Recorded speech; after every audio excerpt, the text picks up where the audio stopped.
Hi மக்களே, இன்னைக்கு நம்ம குச்சனூர் கோயிலுக்கு எப்படி நம்ம போகிறது அப்படிங்கிறத பார்க்க போகிறோம்.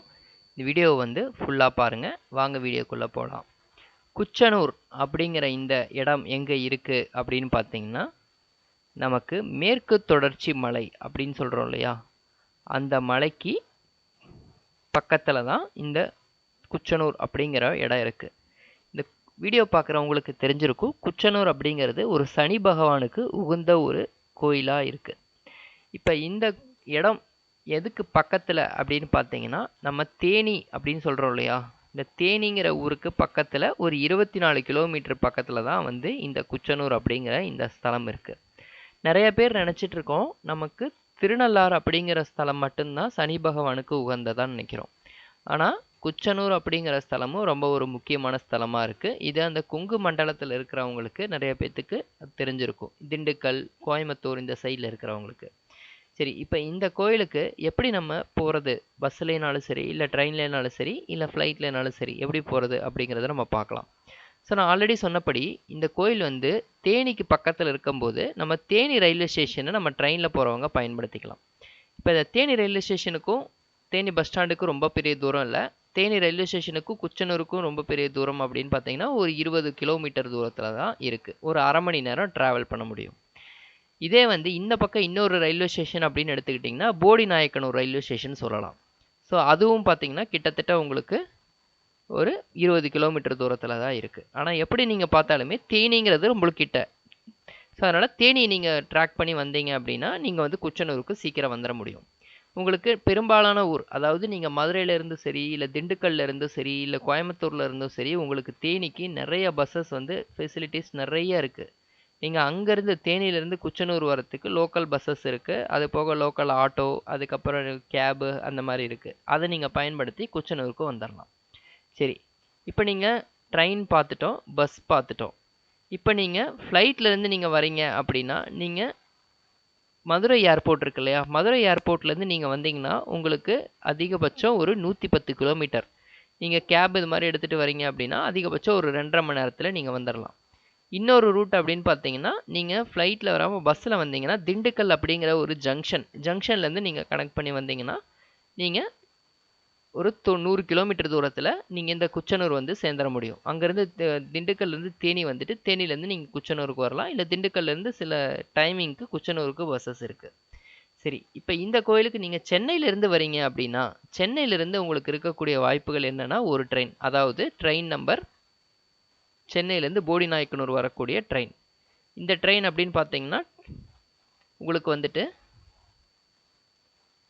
வாரத்தில் 3 நாள் சென்னைக்கு கிளம்புது. சென்னையிலேருந்து கிளம்புது, வாரத்தில் 3 நாள் சென்னைக்கு வருது. அதாவது திங்கக்கிழமை அன்னைக்கு கிளம்புனா செவ்வாய்க்கிழமை வந்து சேருது, புதன்கிழமை கிளம்புனா வியாழக்கிழமை வந்து சேருது, வெள்ளிக்கிழமை கிளம்புனா சனிக்கிழமைக்கு வந்து சேருது. இப்போ என்னென்னா இந்த ட்ரெயின் வந்து வெள்ளிக்கிழமைக்கு கிளம்புறதுங்கிறது நம்மளுக்கு ரொம்ப ரொம்ப யூஸ்ஃபுல். ஏன்னா வெள்ளிக்கிழமை அன்னைக்கு கிளம்பி சனிக்கிழமைக்கு வரதுங்கிறது என்னென்னா இந்த குச்சனூர் கோயிலுக்கு வந்து ரொம்ப உகந்தது. அதனால் சனி பகவான் அப்படிங்கிறதுனால இந்த கோயில் வந்து பார்த்தீங்கன்னா உங்களுக்கு வாரத்தில் 7 நாளும் வந்து உங்களுக்கு வந்து ஓப்பனில் இருக்குது.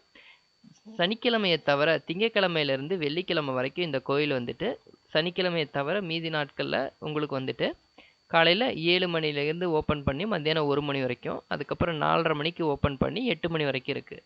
இதே சனிக்கிழமை கொஞ்சம் ஸ்பெஷல் அப்படிங்கிறதுனால, அதாவது மூலவருக்கு உகந்த நாள் அப்படிங்கிறதுனால காலையில் 6 மணிக்கே தரிசனம் ஆரம்பிக்கும் போது மத்தியானம் வந்து 3:30 மணி வரைக்கும் தரிசனம், அதுக்கப்புறம் திருப்பி 4 மணிக்கு ஆரம்பித்து 9 மணி வரைக்கும் தரிசனம். இதை விட ஃபுல் இந்த டைமிங் சம்மந்தமாக பூஜை சம்மந்தமாக நீங்கள் வந்து கூகுளில் நிறைய வெப்சைட்டில் இருக்குது, நீங்கள் அதில் போய் நீங்கள் பார்த்து இன்னும் டீப்பாக தெரிஞ்சுக்கோங்க. சனிக்கிழமை அன்னைக்கு நீங்கள் அந்த கோயில் இருக்கிற மாதிரி நீங்கள் திட்டமிடுறதுங்கிறது ரொம்ப ரொம்ப நல்லது.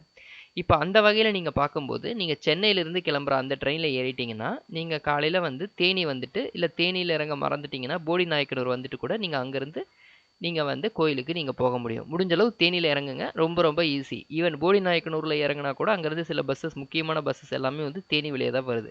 அதனால் நீங்கள் தேனியில் இறங்கிங்கிறது அதிகபட்சம் நல்லது.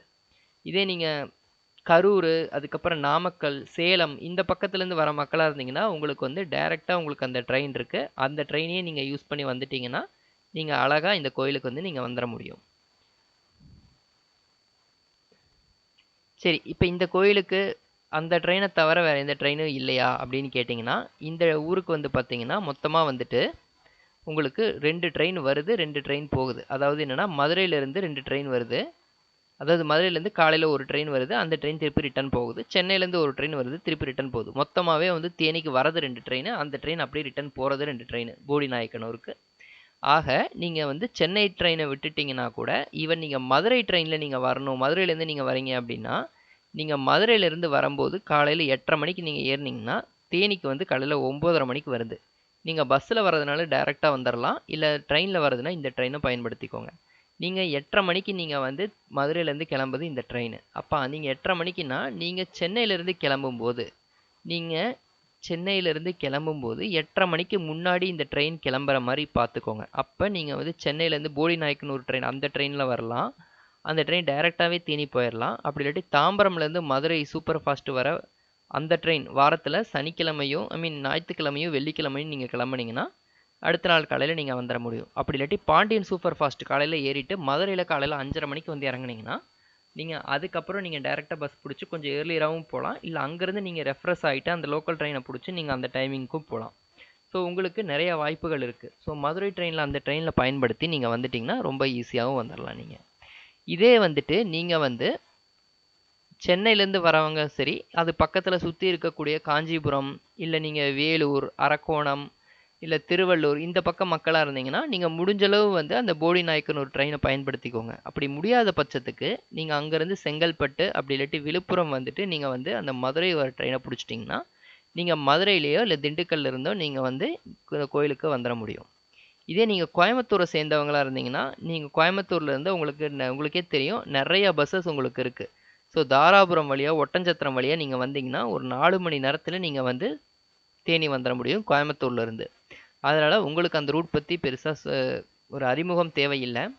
இதே நீங்க ஈரோட்லேருந்து நீங்க வரீங்க, அந்த ஈரோடு, திருப்பூர் பக்கம்லாம் இருந்தீங்கன்னா, நீங்க ஈரோட்லேருந்து முடிஞ்ச அளவு வந்து ஒட்டஞ்சத்திரம் வந்துருங்க. ஒட்டஞ்சத்திரம் வந்துட்டீங்கன்னா, ஒட்டஞ்சத்திரம் இல்ல செம்பட்டி வந்துட்டீங்கன்னா, உங்களுக்கு வந்து அங்கருந்து தேனிக்கு பஸ்ஸஸ் இருக்கு. தேனியிலிருந்து நீங்க உங்களுக்கு வந்து கோயிலுக்கு போறதுக்கு, இல்ல நீங்க குச்சனூர் போறதுக்கு நெறைய ஆட்டோ, லோக்கல் ஃபெசிலிட்டீஸ் இருக்கு. இதே நீங்க வந்து சேலத்திலேருந்து வரவங்களா இருந்தீங்கன்னா, நான் ஆல்ரெடி சொன்னபடி அந்த போடிநாயக்கனூர் ட்ரெயின புடிச்சுக்கோங்க.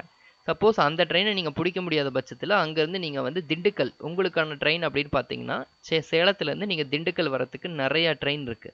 இந்த லிஸ்ட்ல இருக்கிற எல்லா ட்ரெயினுமே வந்து பார்த்தீங்கன்னா, திண்டுக்கல் வர ட்ரெயின் தான். ஸோ அந்த ட்ரெயின்ல நீங்க வந்து விடிய காத்தால நீங்க நைட்டு 10:30 மணிக்கு நீங்க மும்பை சிஎஸ்டி ட்ரெயின்ல ஏறுனீங்கன்னா, காலையில 3:10க்கு வந்துரலாம்.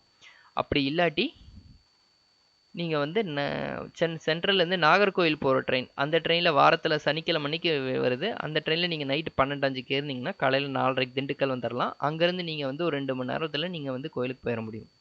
ஸோ இது மாரி நீங்க பிளான் பண்ணி நீங்க வந்தீங்கன்னா, கண்டிப்பா நீங்களும் வந்து வந்துர முடியும். ஸோ இந்த கோயில் பத்தி தெரிஞ்ச அளவு சொல்லியிருக்கேன். பஸ்ஸில் எப்படி வர்றது, ட்ரெயினில் எப்படி வர்றது, ஃப்ளைட்டில் எப்படி வர்றதுன்னு சொல்லியிருக்கேன். ஸோ இதே போல் ரிட்டர்ன் ட்ரிப்புக்கும் நீங்கள் இதுக்கு தகுந்த மாதிரி டைம் டேபிளை யூஸ் பண்ணி நீங்கள் வந்து பிளான் பண்ணிக்கலாம். இது போல் நிறைய தகவல்களை தெரிஞ்சுக்கிறதுக்கு நம்ம சேனலை சப்ஸ்கிரைப் பண்ணி பெல் பட்டன் ப்ரெஸ் பண்ணிக்கோங்க. நன்றி, வணக்கம்.